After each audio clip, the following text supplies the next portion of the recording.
you and welcome everyone to the Online Sales 101 workshop for your small farm. So excited to have you guys all on the webinar today.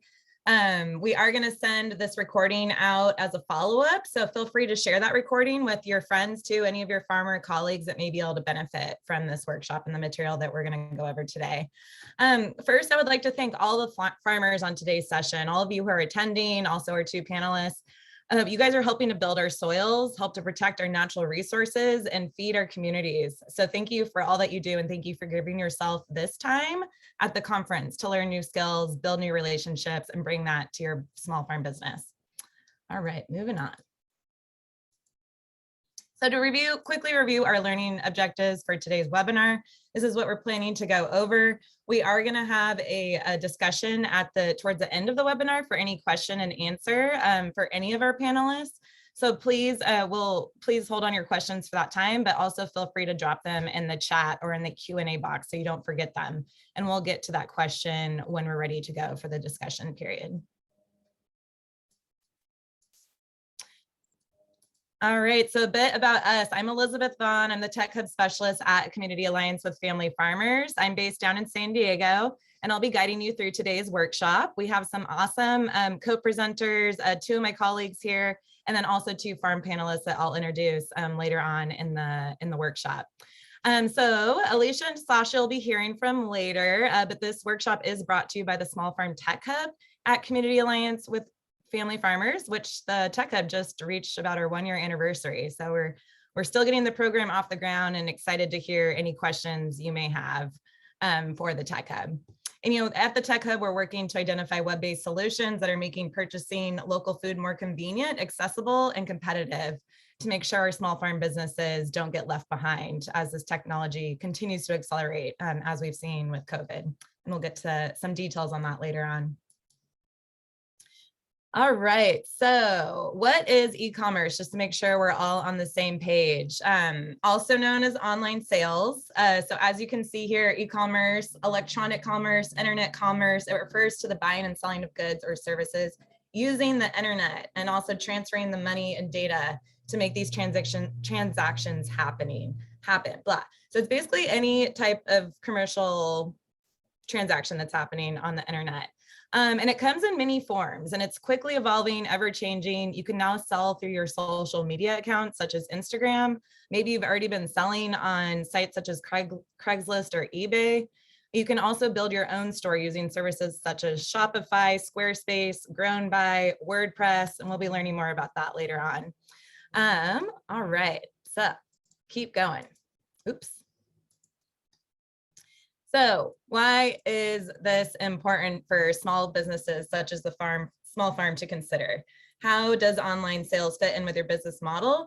This chart is just one reason why this is happening, why folks are transitioning to online sales, is because people are spending a lot of money online. Here's some more kind of data points here to show you what's going on. In addition to all of this, this is the percentage of internet users that between the ages of 16 and 64 who reported conducting these various activities. And this was 2 years ago. So this was pre-COVID. So imagine that these numbers are increasing a bit. So you can see here how many folks, were visiting online retail sites, using a shopping app on their phone. And also the global mobile payment market, like Google, Apple Pay, has increased 10 times over the last 8 years. So that's huge. A lot of people are just buying things on their phone. And the industry is saying, that the e-commerce market as a whole has seen about 10 years worth of growth within about a 2-year period because of COVID. So these things are all accelerating way quicker than anyone expected. And this is, I know there's a lot of data on here, but this was a USDA funded survey that surveyed about 5,000 households, and it provides important insights into how the pandemic has changed the way that US households made food choices, and if some of those changes are going to be sustained post-pandemic. And they're finding that they are. So this is some of the highlights of that. First-time customers gained during the COVID period for farmers markets, CSAs, and food boxes were over 30% for the 2019 to 2020 year. So that's people who tried out these markets for the very first time. And then this growth has stayed. It stayed the same for the 2021 purchasing behavior, and they're going to be releasing that data soon. So we see a lot of these new customers are trying new market channels for the first time, and this growth keeps happening. So we want to make sure that farms can take advantage of that growth and capture these customers as much as they can.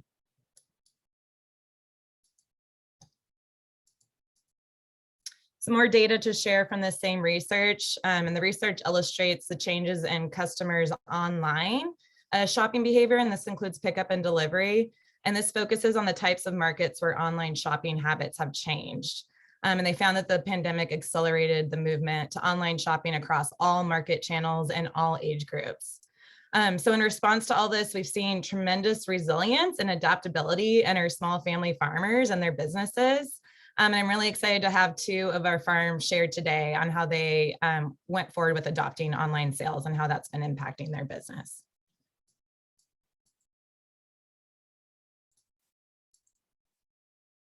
So how does this all fit in with your business planning and your setup overall? And technology does support you both as a farmer and a business owner. Technology is tied into all the pieces of your business. It offers tools to allow you to better reach your customer, manage your business, whether that's keeping your books, projecting future sales, doing all that stuff. And there are a lot of strategies that you develop as a business owner, whether on paper or in your head. You all determined what you would sell, what products and market channels best fit your skills and business goals. And technology offers tools and tactics to help support these strategies. And we know you all as a farm run a tight ship with low profit margins, but you can't sell your product unless people know about it and can easily buy it when they want to buy it. So during this webinar, we'll be assuming most of you are direct marketers or looking to shift your sales to more direct market and looking to build your platforms with your customer in mind. So for today's workshop, we'll be putting our focus into e-commerce, but there's much more where this came from. Our Tech Hub is here to support you with any of your business technology needs to really help identify what proper tool might best fit your operation. So just keep that in mind. We're really focusing on online sales, but there's a lot more going on here. And we're going to put the effort into planning out your strategies and long-term goals to make e-commerce decision making easier for you. And Alicia is going to be walking us through that later in a bit. So our goal today isn't to go through every single software platform, plugin, payment processor, because we provide that assistance to you one-on-one. For this webinar, we want to provide resources on how to evaluate all the options and bring that home with two real-life examples from the field with our farm panelists.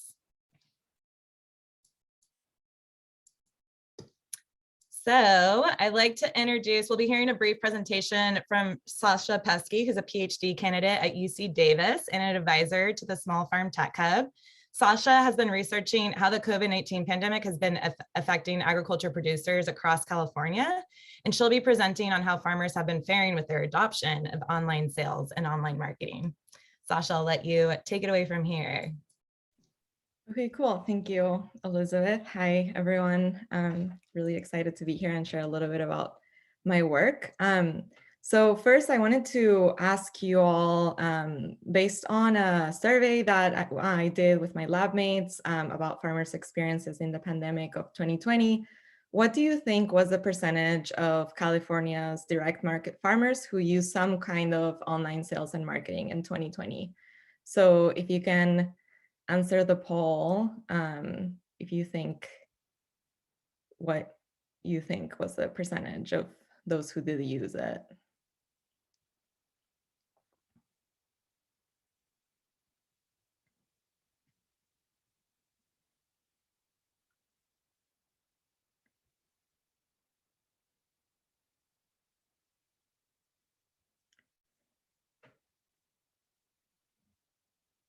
Okay, so I'm seeing many of you have voted so far, and it's pretty varied, the responses, but a lot of you seem to think that it's less than 15%, interestingly. So actually, if you can, yeah. At least 65% of the farmers that we surveyed were either selling products online or doing some sort of online outreach and marketing in 2020. 46% of farmers were actually selling products online. And at least 42% of these farmers started selling online after the pandemic started in March 2020. And so when we analyzed the survey responses, we found that overall farmers who increased their use of online sales and marketing were statistically likely to increase their overall sales and profitability, have lower concerns about the pandemic's impacts on their farm, and feel like they had a greater ability to respond to the pandemic's disruptions.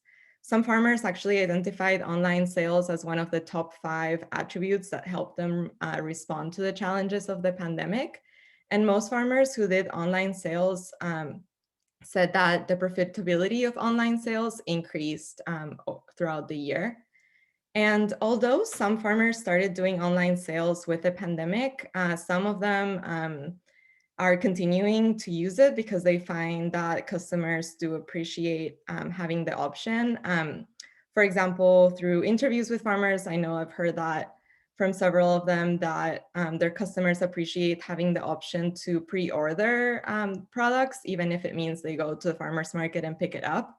And they say that this is feels convenient and fast, and they can also just pay with a credit card, and also it helps when there are products that are likely to sell out, then customers can make sure that those will be available for them. Next slide. And so most farmers use social media. This is very common, Facebook and Instagram specifically.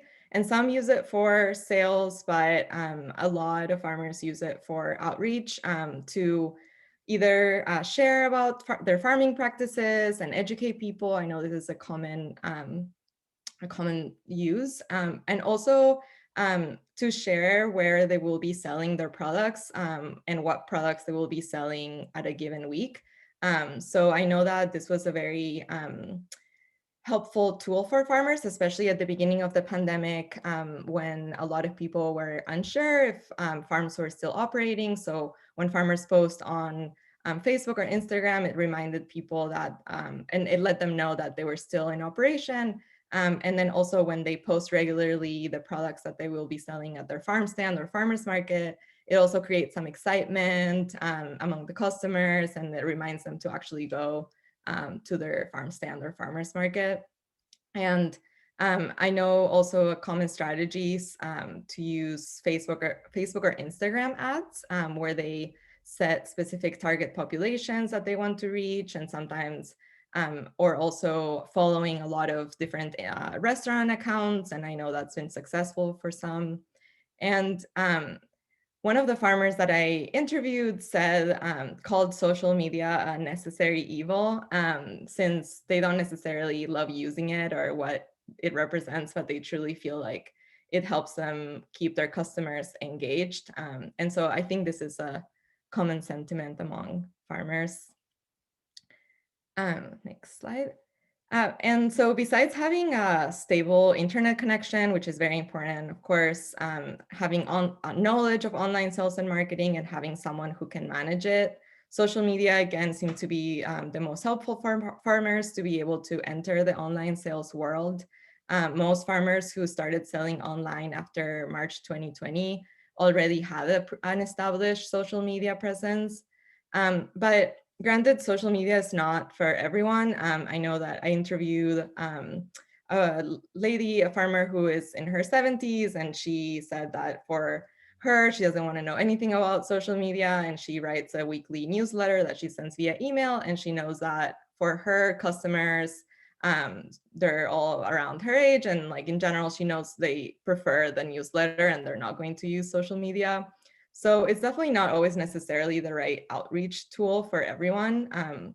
It seems like in general, from the interviews that I've done, knowing who the customer base is has generally been a very helpful strategy to retain customers. And so social media may not always be the right avenue for your particular customer base.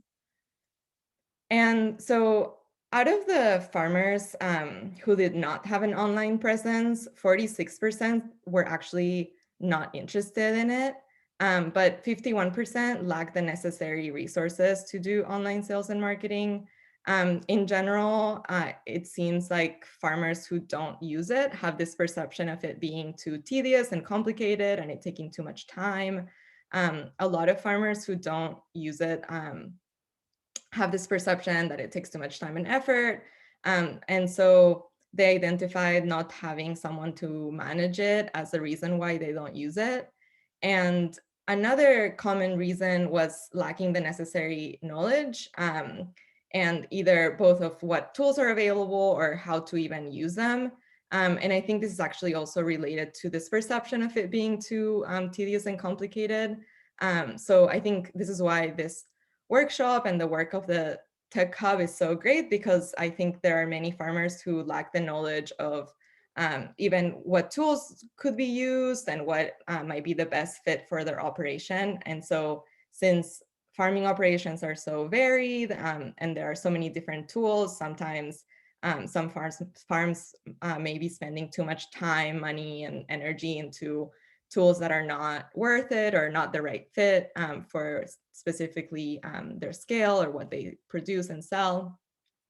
And so after this, Elizabeth will provide an overview of different tools that are available, and Alicia will be talking about different questions that you should be asking yourself when choosing an online sales platform. And I think this will be really helpful to figure out what the right online sales platform is for your specific farm.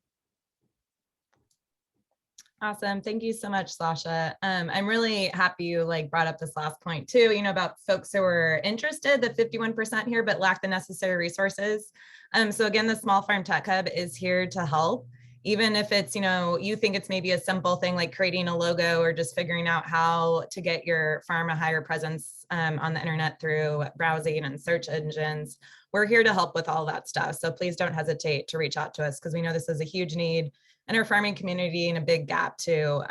It's hard to find some of these services without paying for a marketing consultant or something like that. So we're here to help. So we caught a glimpse with Sasha's presentation on how online sales and marketing have been working for farms across the state since COVID. And some farms choose not to take their business online. And there's sometimes really good reasons for that. You also saw all the market reasons to get your farm online. So it really is like each business has to make their own decision for what makes the most sense for them. We're going to be talking more about that. I know Alicia will be touching upon that as well. So there's lots of different components to e-commerce, and I wanted to provide more details on just how these different parts of online sales break down, so that you know what pieces are coming up and what considerations you need to have on the table before you decide if this is the right choice for your business. So this provides a big overview of all the different components of an e-commerce site, selling any item online. So there's literally dozens of different options and plugins that can fall under each one of these components. So I included just some logos, but I don't want you to think that these are the only options. There's lots more than just these options. And I know some of this information is probably going to feel very overwhelming. I'm going to go through this fairly quickly, but don't worry, Alicia is going to go into more detail on a lot of these points during her talk. So one of the first components is web hosting. If you already, a question to know is if you already have a website, what e-commerce stores will be compatible with that store? Do you want it to be built into your existing website, or are you okay with your customer landing at a completely different domain with a different website through a third-party provider? So there's examples of that with Barn to Door and some of these other e-commerce providers. Do you have any existing blogs or social media pages that you want integrated in with your store? What shopping cart options do you need? Do you need to collect tax on some of your products? Do you need shipping calculated at different rates for different regions? What about variable pricing versus fixed pricing? Are you offering one thing that only has one size or quantity? Or are you offering multiple different sizes? And how do your orders get to the customers? Are they going to pick it up somewhere at a particular day or location, or do you ship it out to them? And also, are you managing your own content so you can easily edit it yourself and change online items? Or are you depending on someone else to do that for you through a developer or through the hosting site? So these are just some of the considerations that can come up and that fall into these categories. And so you really need to make sure your online store is going to meet all of your needs. So first, understanding what those needs are for your business. And it's really common to go back and refine the items after you've created content. Lots of farm businesses, as I call it, are farm hacking their e-commerce stores to get the options that they want. And you'll hear from one farmer later who's using WooCommerce, and I know she had to do a lot of farm hacks to get her store working the way that she wanted to. So we're going to hear more from her on that. All right. So also disclosing that CAF, as a nonprofit, is not endorsing any particular product or company. Our goal is really to just help small family farms in California navigate the sea of options so that you can all maintain your diverse and viable farm enterprises to the best of your ability. So think of us as your business consultants or advisors for this. We're also free. I'll be launching a poll soon to collect interest from folks who'd like additional support regarding all these topics. So we're really eager to help you identify solutions to your most pressing technological challenges. So please post any challenges or questions you have as they're coming up too, so we can get at those during the discussion period. All right, and here's one great, fantastic resource that I have to share before I pass it off to Alicia. This is a great tool that you see here for learning more about available e-commerce options. It was updated earlier this year. And it highlights the top 12 platforms as ranked by farmers. So as you can see on this rating here, maybe you can see it, we have Eat From Farms, Graze Cart, Grown By, and Open Food Network, who have received the highest overall ratings from farmers. But this doesn't necessarily mean that that platform or one of those platforms is going to be the best fit for your business.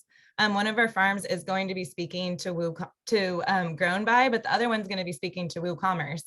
And we've had other farm presenters share their experiences using Shopify, Square, Farmigo, and they're all happy with their respective platforms.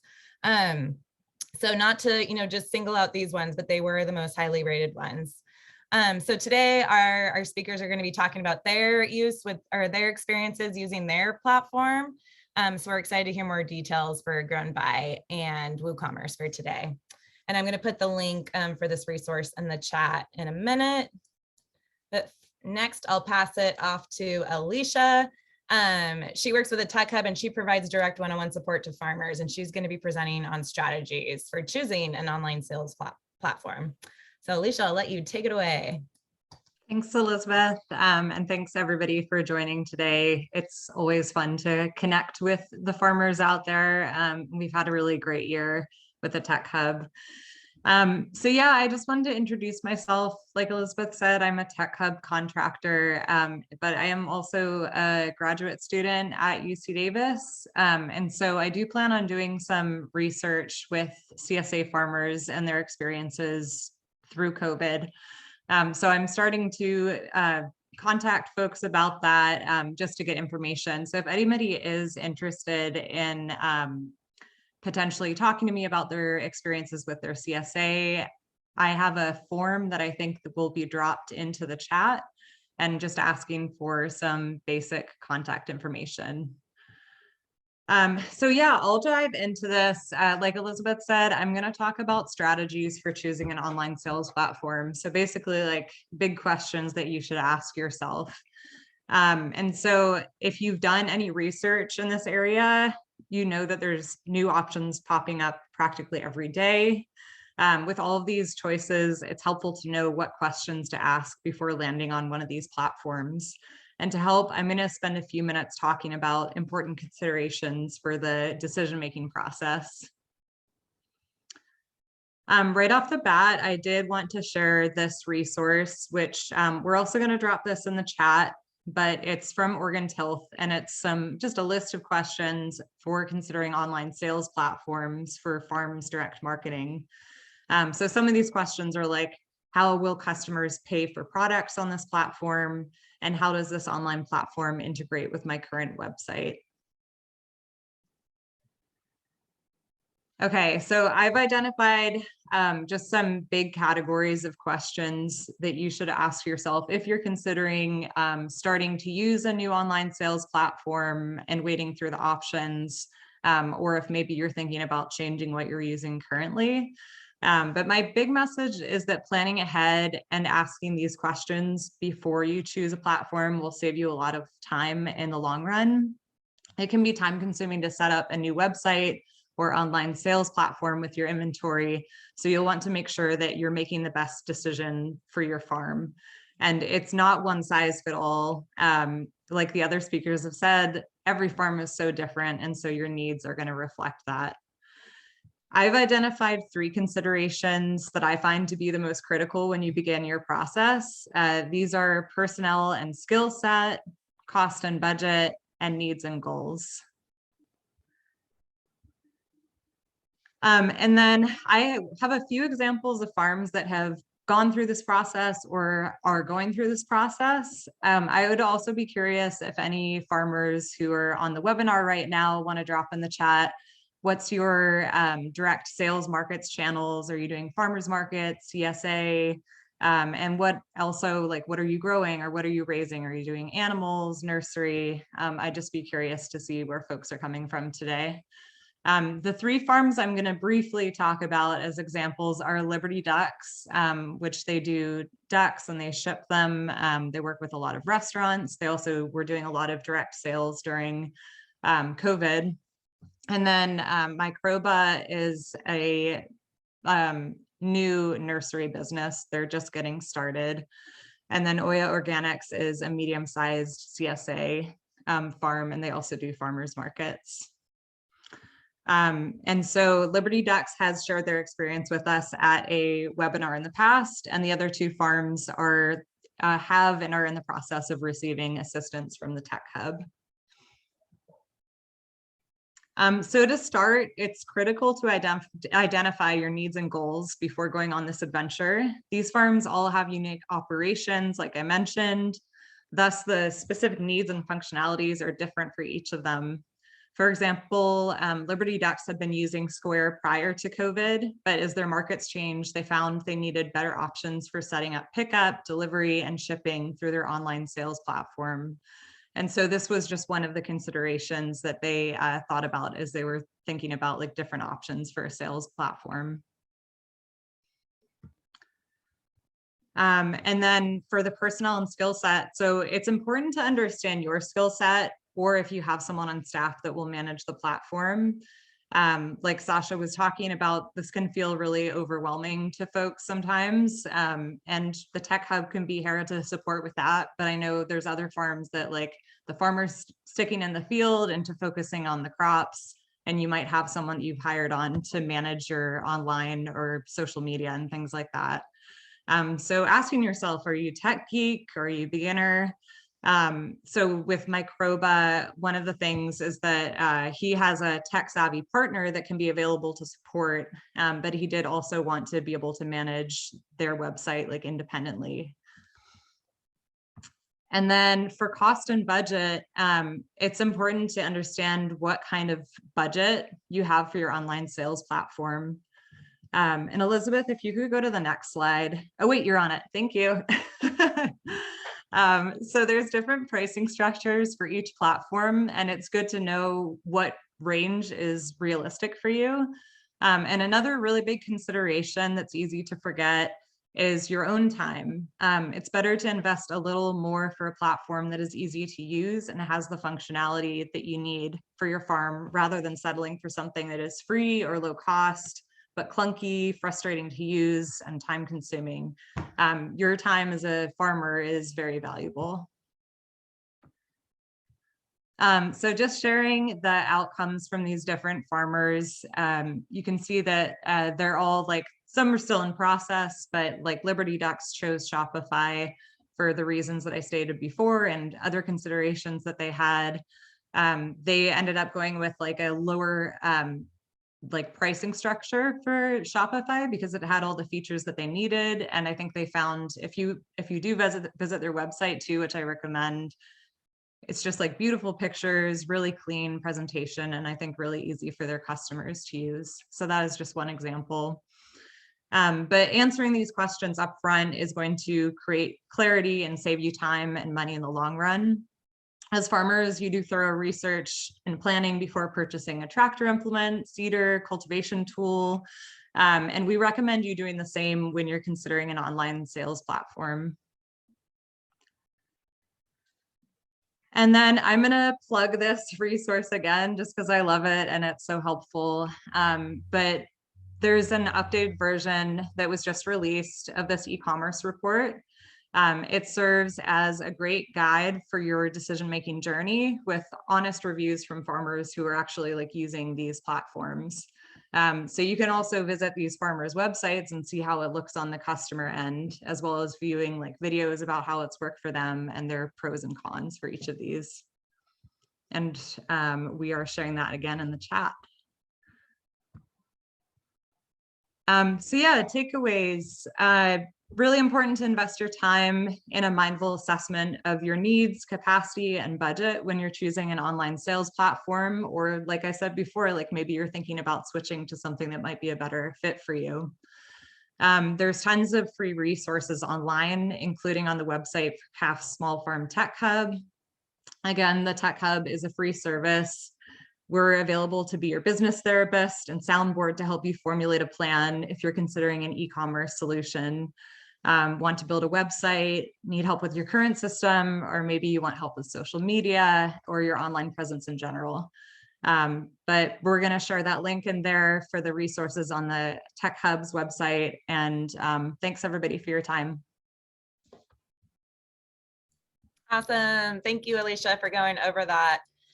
So we're going to turn to our farm panelists here in a second, but I did want to launch a poll here just to collect any interest. Bae, if you could help launch our second poll. I'm only seeing the first one come up for some reason. Yes, I can totally go ahead and do that. And that would be the TA interest, correct? Yes. Perfect. Here we go. Thank you. Awesome. So yeah, so as we've been sharing, the Tech Hub is here to support you along this journey. So if folks are interested in receiving technical support and you're registered for this webinar, we'll get your contact information for you to, yeah, and we'll follow up with you soon. All right, and we're going to launch this again in case folks don't get a chance to participate in that. So no worries if you miss it this time around. I'm now going to hear, or we're going to hear from two panelists. First, we're going to hear from Jen, who's with the Cloverleaf Farm. She's going to go over her use of WooCommerce, and then we're going to turn it over to Alyssa at Ranchito Milky Way to talk about Grown By, which is an exciting new platform that's made available to farmers. All right, so I'm going to end the poll, and then Jen, I'll let you take it away from here. All right. Well, thank you, Elizabeth, and everybody. Yeah, so my name is Jen. I'm the value added manager at the Cloverleaf Farm, and I also manage our online sales. So we're a stone fruit orchard, and we also have a value added program. So we make jam and fruit leather and some other products. So we started our online shop actually a couple of years before COVID, just as a sales channel for the value added products. And I'm going to get this screen share going to show the website. Okay, so this is what you would see if you come to our website. And so we started off just using the website to sell the value added stuff.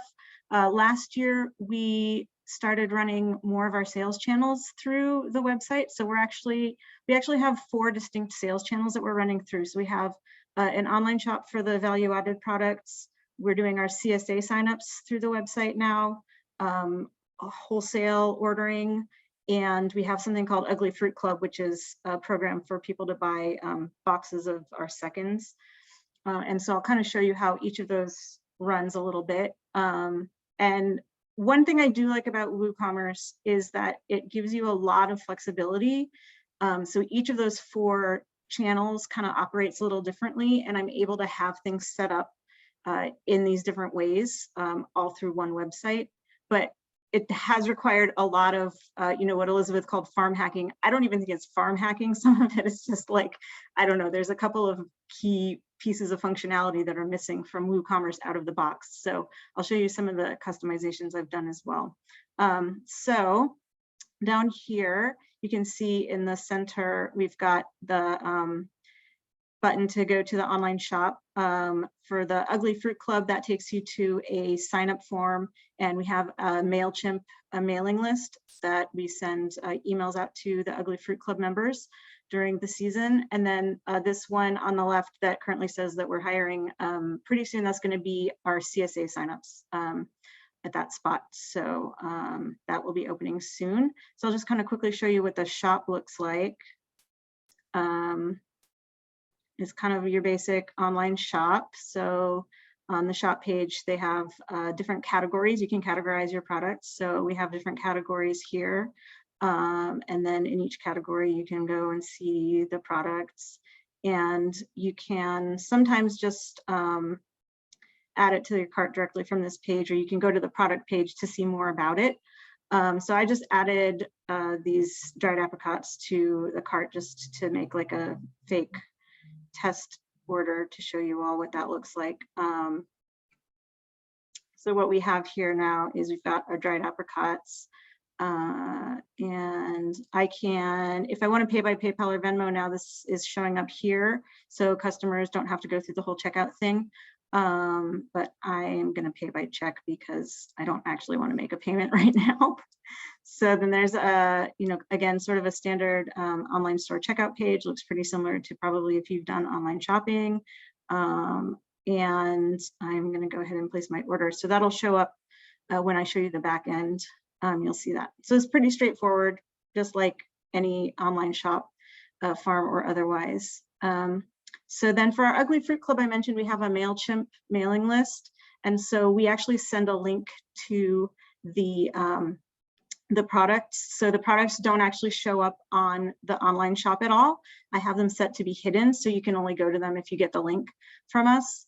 And so this is a page that I set up. We just recently did a round with some of our citrus. And so if you were an Ugly Fruit customer, you would get the link, you would click here, you'd say, yeah, I want to buy navel oranges, and you'd go through kind of the same process. So this is just to show you kind of what a product page looks like.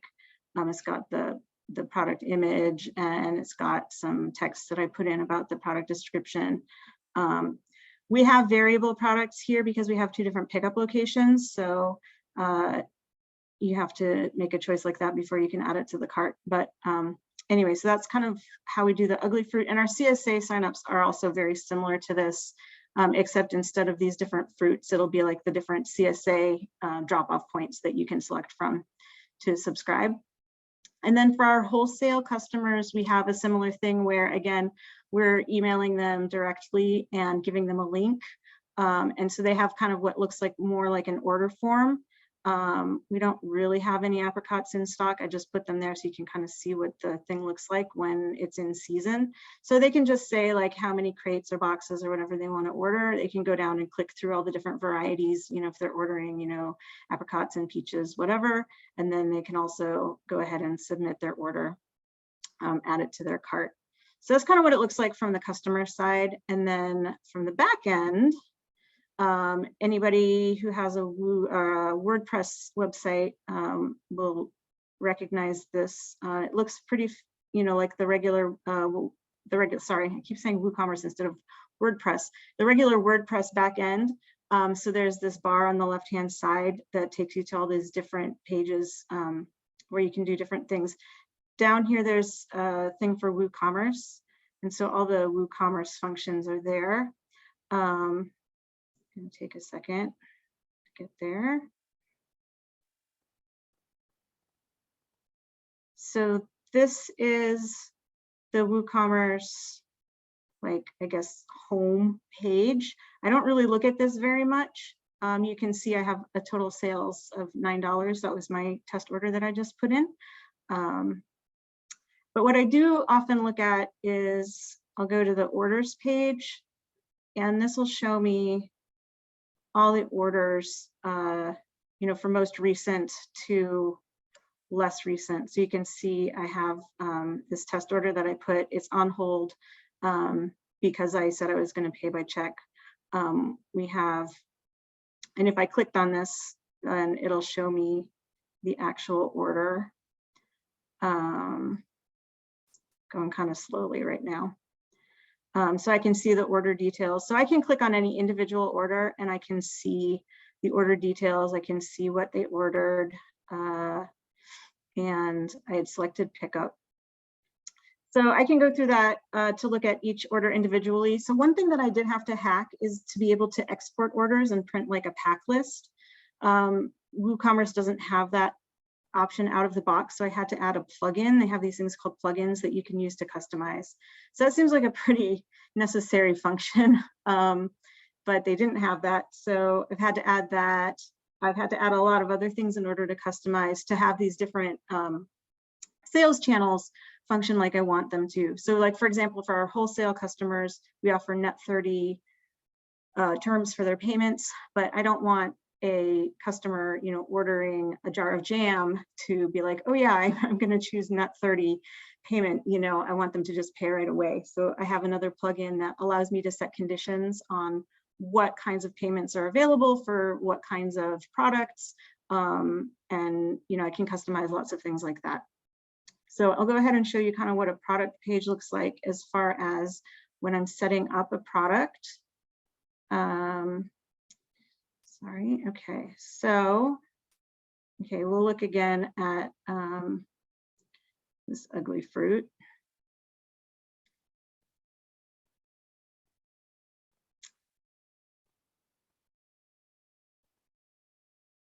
So if I were adding a new product, all of these fields would be blank, and I would just have to type them in. So I would type in whatever my title is for the product, and then they'll automatically create a link, you know, a URL for it, which you can edit if you want to.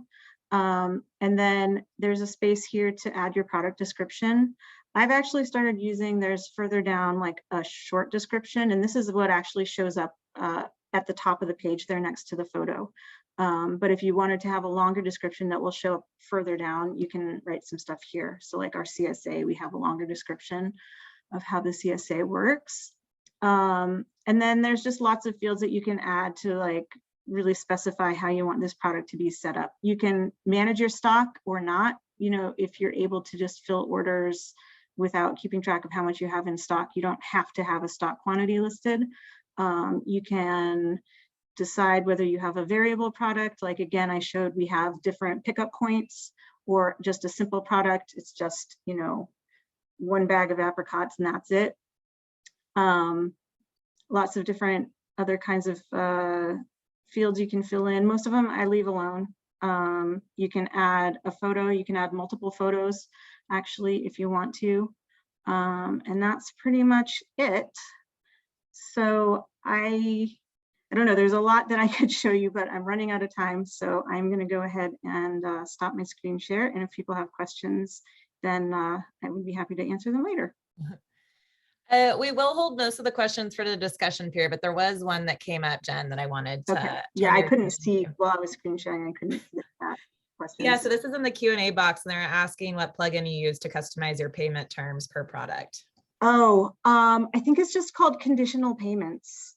If you just go, it sounds like somebody who's familiar with WooCommerce. So if you just go for like searching for plugins and you type in conditional payments, some different options should show up. Yeah.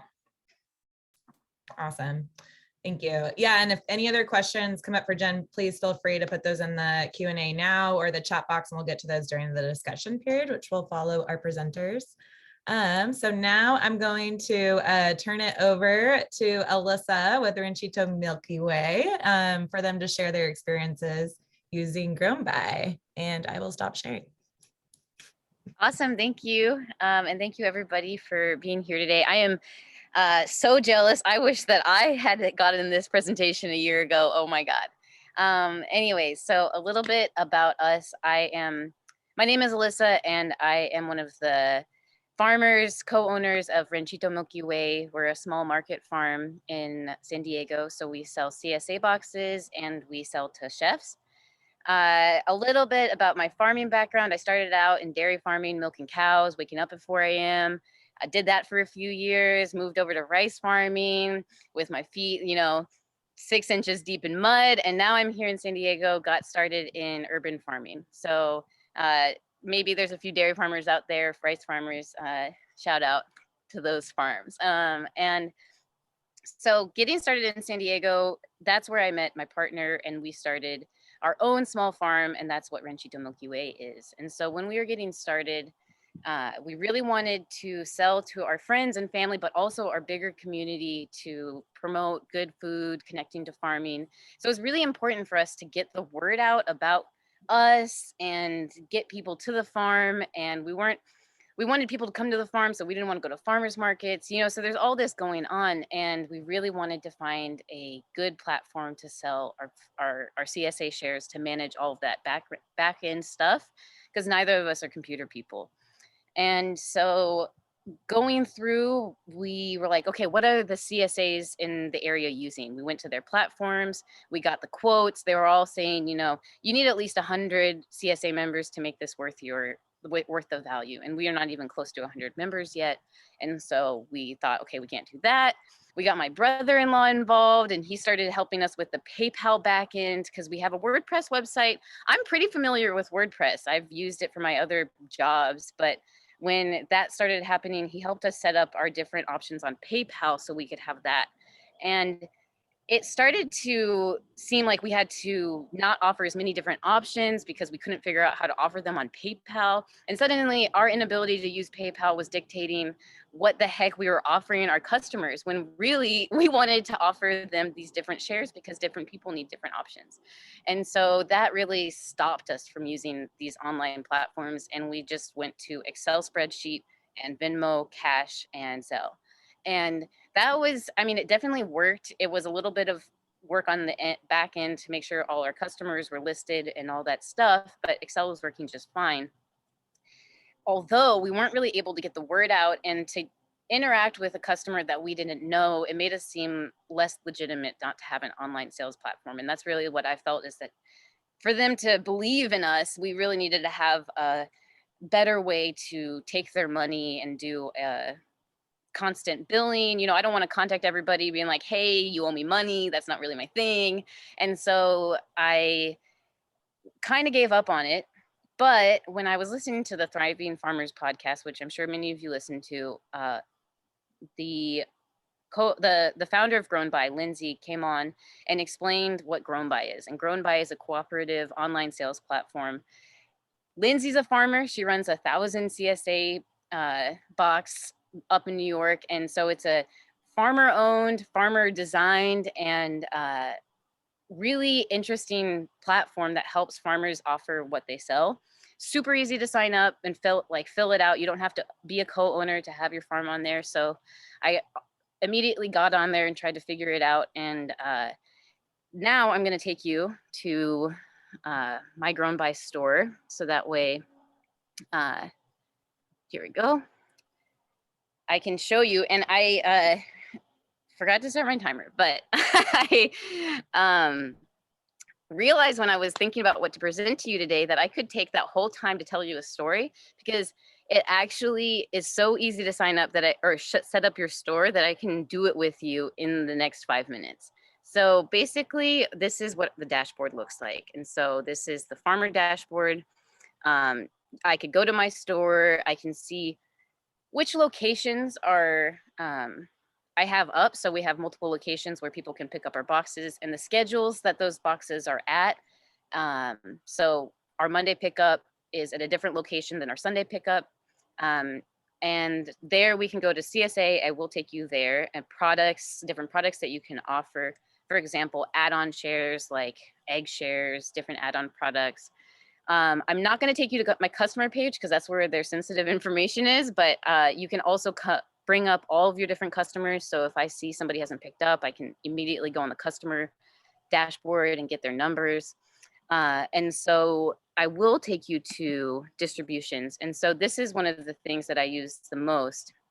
And that's when I'm getting ready to pack my orders, and I just have to click packing sheets, and then it automatically fills the dates that I need them, which is amazing. And it generates exactly who's got a box, where they're picking up, and if they've paid, which is super great. So I can say, okay, we've got 10 going to this location. Everybody's paid. and then we're done. And we can see if it's a full box or if it's going to be a partial box. And so that's how it looks on the back end. So if we're going to go to the CSA page, shows which CSAs I have available. So I have a summer, fall CSA and a spring CSA. And if I want to add a share to the CSA, so if I want to have somebody have the option to go bi-weekly or weekly, I'll click, okay, let's add a share. So I'm going to create a share. This is amazing, especially if you've tried to make your own buttons on PayPal or try to farmer hack anything, is it doesn't usually have it all laid out exactly what information you want to get out there. And especially for someone who isn't focused on doing my own marketing, it actually kind of checks those boxes that I need people to see. So I can do a product name. Let's say it's a full box. It's a primary share and it's going to be vegetables. I've nicknamed all mine. I'm not going to do that right now. Short description, 8 to 10 veggies, 8 to 19 veggies. Okay. Long description, I'm not going to fill it out. Production method, organic, no-till. And then we can say, okay, this is one's going to be in the 2022. If this is going to be for both, I can actually add it to both at the same time. I'll say it's suggested for 4 people. It's going to have 8 to 10 items. Then I go next. And this is where I was just blown away that it has, you know, I can choose that it's going to be a year-round option or a seasonal. I can choose if it's going to be weekly or bi-weekly, which was a real stressor when we were trying to figure out how to get payments weekly for weekly boxes versus bi-weekly boxes. Especially if you've been through it, you know this. There's some weeks that have 5 weeks, some weeks that have 4 weeks, and then in billing, that just like, I felt so ridiculous. You know, I feel like I understand a lot of numbers, but for some reason, when I was setting up the buttons with PayPal, that was getting very confusing. So then you can select what the dates that you want it. So let's say it's just 1 month long. I'm just going to do it. You can add what number you want it to be. This is just for backend. Let's say I have 20 of these boxes available, and then the total share price, it's just 1 month, so it's $160, and it's going to have 4 pickups. So I can choose if they have the option for weekly or monthly billing, or if you just leave it at that, then it's pay all at once. So I would just say, yeah, there's going to be monthly billing option 2. This is when they're going to need to make their final payment. If they're going to pay extra for the monthly billing, so let's say I want to give a discount for paying in full, I'll say that it's actually $170. So the people who pay in full get the $160 price, and then everybody does like a $30 deposit. Then I'm going to say, yeah, this is available for the farm pickup. It's not going to be available for Monday pickup. So this was something that I set up before, but it doesn't take much time. And then I add a photo. So this is a photo upload. I have a lot of weird downloads. No, they're just none of it. Where's a good picture of, I had just had it. But you know what? I'm just going to add this chip drop picture. This is not a vegetable picture. But you take a picture of your vegetables and it looks great. And then you select your policy. So if people can they cancel, and is it flexible? So let's say that you're super flexible, they can cancel anytime, and that's going to pop up for everybody. So there we go. Now I have a full box primary share, and within this amount of time, we have set up basically a CSA share that anybody can buy. So I'm just going to show you what the front end to the customer looks like, and then I'll stop talking so much. So this is what the front end looks like. A little bit to load. You can search for farms, and the cool thing is you can claim your farm on here and have it available so people can find you. That's one of the best things about this, is that when many farms use it, like in the East Coast where they're using it more, there's a lot of discoverability that comes with it. So I'm going to search for my own farm. And this is us. So we got a veggie picture, we got an about section, and then you can say, yes, shop. And here you can flip through more photos, and then look, that full box that we just made, it's right there. And you can see all the different options people have. And I also have a product. So this is where you would see other products. Let's say you're not selling in a subscription basis, but you're selling like one at a time. This is where those would go. And so that's their trial box, so people can just try it out. But you could also have like an egg share there. You could have like extra herbs. You could have exotic fruit. So that's what that looks like. And then it's pretty easy to, you view it, and I should have clicked the other one, but here we go. And then they can just purchase it from there. So they just add it to their cart and then they go in and buy it. So that is what Grown By looks like. If I was gonna have any advice for people moving to online sales, I would say, you know, this is a great way for other people to explore and find your farm. And as a millennial, I do also look for other farms on the internet. I'm not really sure even how to find them elsewhere. So I think this is a great option, especially if, oh wait, and sorry, one last part of Grown By is that 2% of the online sales goes to the platform. And if anybody purchases, but they say paid offline, then you get the entirety of that income. And then it's also credit card processing fees. And so that's integrated with Stripe. So if you're already familiar with Stripe, that's great. And they are looking to integrate QuickBooks. And so if you're already using QuickBooks, hopefully that will come in. And that's all I'm going to say for now. Awesome. Thank you so much. I feel like you had your advice and then you like went to the Grown By pricing. So I don't know if you had anything else you wanted to add to that. Oh, yeah, well, I would just say don't be super intimidating because there's actually easier options out there. I was super discouraged for a while about it, but this has significantly made my life easier, even though I was stubborn for quite a while about starting something.